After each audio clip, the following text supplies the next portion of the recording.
অনেকেই নিকোটিনের আসক্তি কমাতে ভ্যাপ বা ই-সিগারেট সেবন করেন, তবে এর সাথে মেশানো থাকতে পারে ভয়ঙ্কর মাদক এমডিএমবি। দেশে প্রথমবারের মতো এমন মাদকের সন্ধান পেয়েছে মাদকদ্রব্য নিয়ন্ত্রণ অধিদপ্তর। এটি এতটাই ভয়ঙ্কর যে কয়েক ফোঁটায় স্নায়ুতন্ত্রে তীব্র প্রতিক্রিয়া হয়, এমনকি অবশ হয়েও যেতে পারে। হতে পারে হ্যালুসিনেশন। সেবনকারী হয়ে ওঠে আক্রমণাত্মক, তাৎক্ষণিকভাবে হার্টেও দেখা দেয় সমস্যা। সম্প্রতি মালয়েশিয়া থেকে আসা এই মাদক ই-সিগারেটের সাথে মিশিয়ে বিক্রির সময় হোতা সহচক্রের 4 সদস্যকেও গ্রেপ্তার করে মাদকদ্রব্য নিয়ন্ত্রণ অধিদপ্তর। মাদকদ্রব্য নিয়ন্ত্রণ অধিদপ্তরের ঢাকা বিভাগীয় গোয়েন্দা অফিসের নেতৃত্বে এই বিষয়টা জব্দ করা হয়েছে।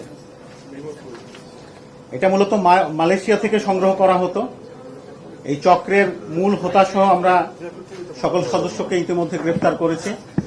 আমাদের তদন্ত অব্যাহত রয়েছে, আমরা নজরদারি অব্যাহত রেখেছি।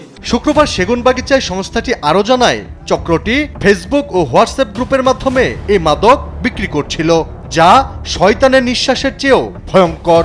এটি মূলত বিক্রয়, আপনারা এর আগেও আমরা যেভাবে বলেছিলাম, তারা যথেষ্ট টেক সেভি, তারা যথেষ্ট চালাক, তারা অনলাইনের মাধ্যমে সেলগুলো করে, ক্লোজ গ্রুপ তৈরি করে ফেসবুক এবং হোয়াটসঅ্যাপের মাধ্যমে, এবং তার মাধ্যমে এগুলো বাজারজাত করে।